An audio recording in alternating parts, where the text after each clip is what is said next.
اگر sensitive price index دیکھیں جس میں کھانے پینے کی اشیاء اور دوسری انرجی شامل ہے تو وہ 45% ہوگی، اور یہ مزید ابھی آگے کی طرف بڑھ رہی ہے. تو یہ جو قوم کی آنکھوں میں دھول جھونکا گیا اور پھر ٹی وی پہ آ کے ایسے بتاتے ہیں کہ جی اداکاری کر کے کہ کیا بات ہے جی، یہ بڑا ہم پہ پریشر تھا، عمران خان دیوالیہ کے قریب چھوڑ گیا، ہم نے تو اس ملک کو بچا لیا، ہم بڑے محب وطن ہیں. بجلی کی قیمت بتدریج بڑھتی چلی جا رہی ہے. جتنا انہوں نے پٹرول بڑھایا عمران خان نے اپنے 3.5 سال میں نہیں بڑھایا. جتنی یہ بجلی اور گیس ابھی تک بڑھا چکے ہیں عمران خان نے 3.5 سال میں نہیں بڑھائی. جتنا روپیہ ڈی ویلیو ہو چکا ہے 42 روپے صرف 5 ماہ میں، اتنا عمران خان کے 3.5 سال میں نہیں ہوا. جتنا یہ قرض لے چکے ہیں 7,500 ارب، پاکستان کی تاریخ کا سب سے تیزی سے بڑھتا ہوا قرض اس امپورٹڈ حکومت کے دور میں ہے. 88 ارب روپے یومیہ کے حساب سے ہمارا قرض بڑھ رہا ہے. اور کہنے کو یہ آئے تھے بڑا کمپٹنٹ بن کے اور بڑا تجربہ کار بن کے. تو یہ آپ کے سامنے ساری صورتحال ہے جو میں نے پیش کی. اب آپ یہ دیکھیں کہ جو عام اشیاء ہیں جس کے اندر سب سے زیادہ جو آج کل لوگوں کو شش و پنج ہے وہ بجلی کے بلز پہ ہے، اور ہونا بھی چاہیے. جون کے مہینے میں مفتاح اسماعیل صاحب نے اور یہ ساری اکنامک ٹیم نے ضرورت سے زیادہ تیل منگا لیا. وہ ضرورت سے زیادہ تیل جب عالمی منڈی اپنے پیک پہ تھی اس وقت آیا، اور 248 روپے ڈالر کے against LCR national bank of Pakistan نے اس کی ریٹائر کی ان کے ناک تلے، جس کی وجہ سے عالمی منڈی میں قیمتیں نیچے جا رہی ہیں لیکن پاکستان میں اوپر جا رہی ہیں. پھر انہوں نے PDL لگانا شروع کر دیا، آمدن کمانی شروع کر دی. جس کے لیے ہمیں روکتے تھے وہ کام انہوں نے خود کر دیا. ہم نے تو یہ کام نہیں کیا تھا، پر آپ نے یہ کام شروع کر دیا ہے.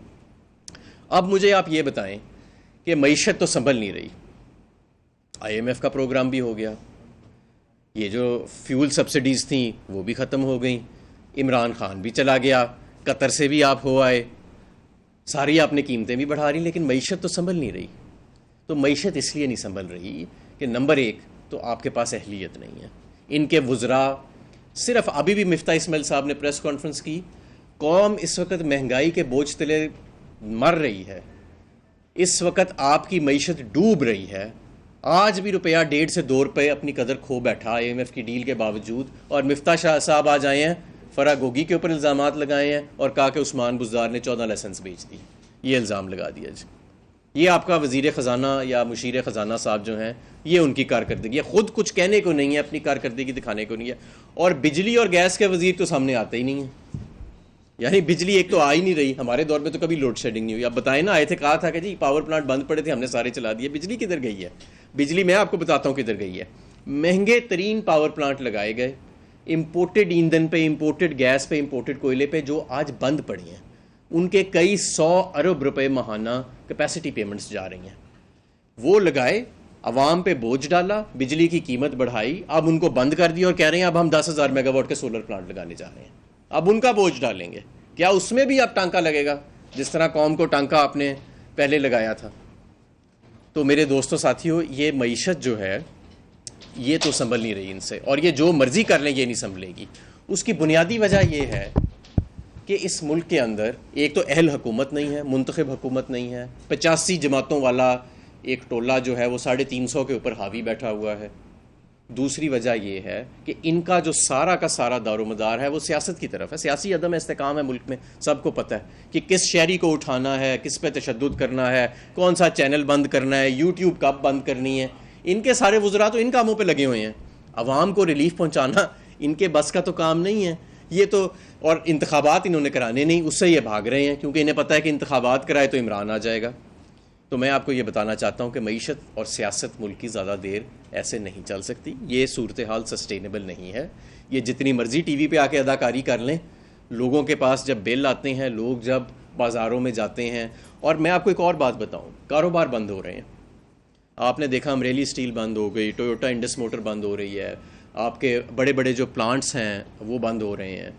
اور یہ ہر طرف یہی حال پھیلا ہوا ہے کہ جو صنعت عمران خان کے دور میں مال پورا نہیں کر پا رہی تھی اور اس کو ہم سستی بجلی کے پیکیجز دے رہے تھے، جس کی وہ آج فیول کاسٹ ایڈجسٹمنٹ ان کے امپورٹڈ ایندھن والے پلانٹس کی وجہ سے، ان کے مہنگے خریدے ہوئے ایندھن کی وجہ سے اس کے نیچے دب رہی ہے. ڈیمانڈ نہیں ہے اکانومی کے اندر، کیش کی سرکولیشن ختم ہو چکی ہے، اس کے نیچے دب رہی ہے. اور وہ یہ جو ڈالر کا ریٹ ہے، اب اس وقت اسٹیٹ بینک آف پاکستان نے دوبارہ ان آفیشلی جو پرائیویٹ بینکس ہیں ان کی ایل سیز ریٹائر کرنے سے انکار کر دیا ہے، یعنی پرائیویٹ بینکوں کو روکا جا رہا ہے، رکاوٹیں ڈالی جا رہی ہیں کہ آپ انٹر بینک مارکیٹ سے ڈالرز نہ خریدیں. تو یہ جب ملک کو آپ اس نہج پہ لے آئیں، اور یہ وہ ملک تھا جو 6% پہ گرو کر رہا تھا، جہاں پہ 16 روپے کا بجلی کا یونٹ تھا، جہاں پہ کوئی لوڈ شیڈنگ نہیں تھی، جہاں پہ دور دور تک کوئی دیوالیے کا نشان نہیں تھا، صرف ایک شخص کو نکالنے کے لیے، کیونکہ وہ خودداری کی بات کرتا تھا، صرف ایک بیرونی آقا کی خواہش کو پورا کرنے کے لیے پوری معیشت کو اور پوری عوام کو آج قیمت ادا کرنی پڑ رہی ہے اس غلطی کی اور اس مس اسیسمنٹ کی. تو میں سمجھتا ہوں کہ حالات جس طرف آگے جا رہے ہیں، یہ اب ایک قومی فریضہ بنتا جا رہا ہے کہ اس حکومت کو گھر بھیجا جائے. یہ بات اب صرف سیاست کی نہیں ہے، بات معیشت کی بھی ہے. اور میں جس کاروباری محفل میں جاتا ہوں، مجھ سے صرف ایک سوال ہوتا ہے کہ یہ لوگ گھر واپس کب جائیں گے. کسی کاروباری آدمی سے آپ پوچھیں تو وہ آپ کو بتائے گا کہ کس بری طرح سے معیشت کو ہینڈل کیا گیا، کس بری طرح سے. 2 مہینے تو ان سے یہی فیصلہ نہیں ہوا کہ انہوں نے IMF کے پاس جانا ہے کہ نہیں جانا. پھر 2 مہینے بعد انہوں نے قوم کو یہ بیانیہ دینا شروع کیا کہ IMF کے پاس نہ گئے تو دیوالیہ ہو جائے گا. آج چلے بھی گئے ہیں، ہر چیز مہنگی کر بھی دی ہے، پھر بھی معیشت نہیں سنبھل رہی، پھر بھی آج آپ کے پاس فائنینسنگ پوری کرنے کے لیے پیسے جو ہیں ان کا بندوبست نہیں ہو رہا. اور YouTube بند ہو رہی ہے اور لوگوں کو پکڑا جا رہا ہے، کبھی ایک چینل بند، کبھی دوسرا چینل بند. یہ آنکھ مچولی کا کھیل کھیلا جا رہا ہے شہری حقوق کے ساتھ. لیکن معیشت جو ہے اس کا دور دور تک ہوئی. آٹا مہنگا، گھی مہنگا، بجلی مہنگی، گیس مہنگی، ہر چیز مہنگی. بجلی ہے نہیں، 50 روپے یونٹ، 54 روپے یونٹ، عام آدمی کہاں سے بجلی دے. اور ان کے وزراء دلچسپی بھی نہیں رکھتے. ہم نے تو 1 روپیہ بڑھانا ہوتا تھا، ہفتہ ہفتہ اس کی تیاری ہوتی تھی کہ کیسے اس کو سٹرکچر کریں کہ عام آدمی پہ اس کا بوجھ نہ آئے. پھر ڈر ڈر کے کابینہ میں لے کے جاتے تھے، کیونکہ عمران خان صاحب جو ہے وہ ان کی پوری کابینہ جو ہے عمران خان صاحب سمیت وہ ان کی کوشش ہوتی تھی کہ کوئی بھی بوجھ نہ ڈالا جائے عوام کے اوپر. یہاں پہ تو بیٹھے بیٹھے پتہ لگتا ہے سرکولیشن سے سمری ہے، یہ 5 روپے بجلی بڑھا دو، 53% گیس بڑھا دو. لوڈ شیڈنگ کتنی آ رہی ہے، کتنی جا رہی ہے، کوئی پوچھتا ہی نہیں اب. یعنی ہمارے دور میں 1-2 گھنٹے کے لیے لوڈ شیڈنگ چلی جاتی تھی تو رات کو ٹاک شوز ہوتے تھے کہ جی LNG نہیں خریدی، یہ کر دیا جی، وہ کر دیا جی. آج دن میں 12 گھنٹے بجلی نہیں آتی، اور جس ٹائم پہ بجلی آتی ہے تو 55 روپے کا یونٹ ہے.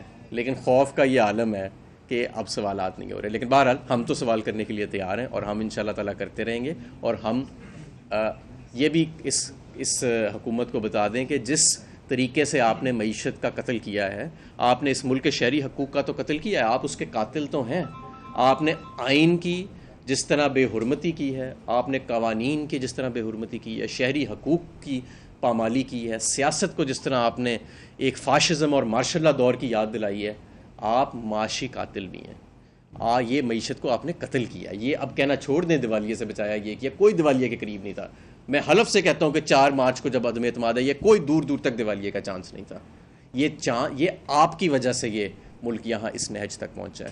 تو ابھی بھی ان کے پاس صلاحیت نہیں ہے، اور جتنی جلدی یہ گھر جائیں گے اور جتنی جلدی عام انتخابات ہوئیں گے، اتنی جلدی ہم نقصانات سے ریکوری اپنی شروع کر سکتے ہیں. خدا نہ خواستہ ہم دوبارہ جس ڈگر پہ چل پڑے ہیں، وہ ٹائم دور نہیں ہے کہ جب ہم پوائنٹ آف نو ریکوری سے آگے چلے جائیں گے. ایک پوائنٹ آتا ہے کہ جب آپ کے پالیسی ایکشنز ان افیکٹو ہو جاتے ہیں، جب جو بھی حکومتیں کریں، انٹرسٹ ریٹس کو اوپر نیچے کریں، یا اسٹیٹ بینک انٹروین کرے فارن ایکسچینج مارکیٹس کے اندر، یا آپ بجٹری میجرز، فسکل میجرز لیں، یہ میجرز پھر ناکافی رہ جاتے ہیں، اور ہم اس کے دن بدن قریب تر پہنچتے جا رہے ہیں. اس وقت مارکیٹ سینٹیمنٹ ٹرن نہیں ہوا آپ کے IMF کے اندر جانے سے، کیونکہ آپ نے بیماری کا ڈائگنوز ہی ٹھیک نہیں کیا. یہ سیاسی عدم استحکام جو آپ پیدا کر کے لائے ہیں، اس کے بعد اکنامک انسرٹنٹی جو آپ لے کے آئے ہیں، یہ بنیادی وجہ اس کی ہے. تو اس وقت انا اپنی چھوڑ دیجئے، ورنہ آپ کو اس ملک سے نکالنے کے لیے، اس حکومت سے نکالنے کے لیے، یہ نہ ہو کہ سیاست کو مزید کشیدگی کی طرف سیاست چلی جائے، اس سے اور زیادہ نقصان جو ہے وہ ہوگا. جی سوالات. جی 54 روپے کا. ہاں جی. صاحب نے اپنی پریس کانفرنس میں کہا کہ جتنی زیادہ گروتھ ہوتی ہے اتنے زیادہ قرضے چڑھتے ہیں، اس کی وجہ سے پاکستان دیوالیہ ہونے جا رہا تھا. آج انہوں نے پریس کانفرنس کیا تو جو آپ کی 6% گروتھ تھی، انہوں نے کہا پاکستان کی میکسیمم گروتھ 4% ہونی چاہیے تاکہ سسٹینیبل ہو جاتا ہے. اس اس پہ تھوڑا سا زیادہ دیکھیں پہلی بات تو یہ ہے کہ یہ عجیب و غریب سی کیلکولیشنز ہیں ان کی مفتاح صاحب کی جو سمجھ نہیں آتی. جب یہ اپوزیشن میں تھے تو کہتے تھے 12 روپے کا یونٹ ہوئے تو سارے مسائل بجلی کے حل ہو جائیں گے, اور یہ IMF پروگرام سے نکلنے کا درس بھی دیتے تھے اور کہتے تھے کہ تیل کی قیمتیں نہیں بڑھانی چاہیے, PDL نہیں لگانا چاہیے. اب 12 روپے کا چھوڑ کے آپ نے خود بتا دیا کہ 54 روپے نہیں 58 روپے بجلی کے بلوں کا اب یونٹ ہو گیا ہے. تو میں تو نہیں سمجھتا کہ مفتاح صاحب کی کسی بات کو کوئی اب سنجیدہ لیتا ہے, اور جو مفتاح صاحب کی بات کو سنجیدہ لیتا ہے اس کو خود کوئی سنجیدہ پھر نہیں لیتا ہوگا. میں سمجھتا ہوں کہ یہ تو صرف ایک سرکس ہمارے آگے لگایا گیا ہے, ایک فساد ہے, اور ان کے ہاتھ میں اب یہ معیشت کا کنٹرول جو ہے وہ ان کے ہاتھ سے بالکل نکل چکا ہے. دیکھیں فائنانس منسٹر یا مشیر جو ہوتا ہے اس کی ایفیکٹونیس ختم ہو جاتی ہے جس وقت اس کی کریڈیبلٹی مارکیٹ میں کوئی نہیں رہتی. اور یہ مفتاح اکیلے کی بات نہیں ہے, مجھے پتہ ہے کہ ان کے خلاف کیمپین چلی ہوئی ہے انہیں کی پارٹی میں کہ ان کو ہٹا کے ساکھ ڈار کو لایا جائے, اور اس کے پیچھے شاید اور عزائم بھی بڑے ہیں, پاور پالیٹکس ہے اور شاید دوسرے کھیل کھیلے جا رہے ہیں. لیکن وہ ان سے بھی بڑے ڈیزاسٹر ہیں. ان موصوف جو ہیں وہ سنگل ہینڈڈلی انہوں نے, وہ آرکیٹیکٹ تھے 2018 کے کرائسس کا, جس کو بڑے مشکل سے ہم نے, جہاں سے ہم نے اکانومی کو سٹیبلائز کیا اور واپس 6% گروتھ پہ لے کے آئے, اور واپس ہم ریزروز کو آل ٹائم ہائی پہ لے کے گئے. تو یہ جو باتیں کر رہے ہیں کہ جی 4% سے زیادہ گروتھ نہیں ہوئی, اب بھائی آپ تو 0.6% پہ لے گئے ہو آپ گروتھ, اب کیوں 7,500 ارب روپیہ قرضہ آپ کا بڑھ گیا, اب کیوں بڑھ گیا آپ کا 7,500 روپیہ ارب قرضہ؟ اچھا ہمارے بتائیے کہ تحریک انصاف کس چیز کی منتظر ہے اگر آپ کے ماحول 5 ماہ میں اکانومی ورس ترین حالات پہ چلی گئی ہے, گروتھ 6 سے 0.06 پہ چلی گئی ہے, روپیہ نیچے چلا گیا ہے, ڈالر اوپر چلا گیا ہے, بجلی کا یونٹ 50+ پہ چلا گیا ہے, کتنا مزید انتظار کریں گے کہ عوام کی جب چیخیں نکلیں تو پھر ہی تحریک انصاف اگر عملی طور پر کچھ کرنا چاہتی ہے, یا کسی اشارے کا یا کسی اور چیز؟ دیکھیں یہ اس قوم کی خوش قسمتی ہے کہ اس کا لیڈر ایک پرامن جمہوری روایات میں یقین رکھنے والا اور آئین اور قانون میں یقین رکھنے والا عمران خان ہے. جتنی پاپولیرٹی آج عمران خان کی ہے, اور جس طرح ایک ٹویٹ کے اوپر صبح 2 بجے عمران خان کے لوگ باہر نکلتے ہیں, اگر عمران خان کا ذہن فاشسٹ ہوتا ان لوگوں کی طرح تو اب تک اس ملک کے اندر خونی انقلاب آ چکا ہوتا. اگر خون خرابے کو اس وقت کوئی چیز روک رہی ہے تو وہ عمران خان کی پرامن شخصیت, عمران خان کا جو آئین اور جمہوری روایات کے ساتھ لگاؤ ہے, اور سب سے بڑھ کے قانون اور رول آف لا کی جو وہ بات کرتے ہیں. ہم نہیں چاہتے کہ معاملات کو اس نے, ورنہ کیا مشکل ہے KPK میں اور پنجاب میں ہماری حکومت ہے, عمران خان ایک کال دیں پورا پاکستان بند ہو جاتا ہے. لیکن ہم چاہ رہے ہیں کہ ہم پرامن طریقے سے عام انتخابات کے ساتھ ایک جو آئین میں جمہوری طریقہ دیا گیا ہے اس پہ ہم بات کریں. دیکھیں اگر آپ لوگوں کو ایک دیوار کے ساتھ دھکیلیں گے, اور اب عمران خان کو اور ان کے ساتھیوں کو جو آپ نے دھکیلا ہے وہ تو سب کو پتہ ہے, لیکن عوام کو بھی دھکیلا جا رہا ہے. یہ لڑائی عمران خان کے ساتھ نہیں ہے, یہ جنگ عوام کے ساتھ لگائی ہوئی ہے انہوں نے. PTI کے رہنما حماد اظہر بات کر رہے تھے. اب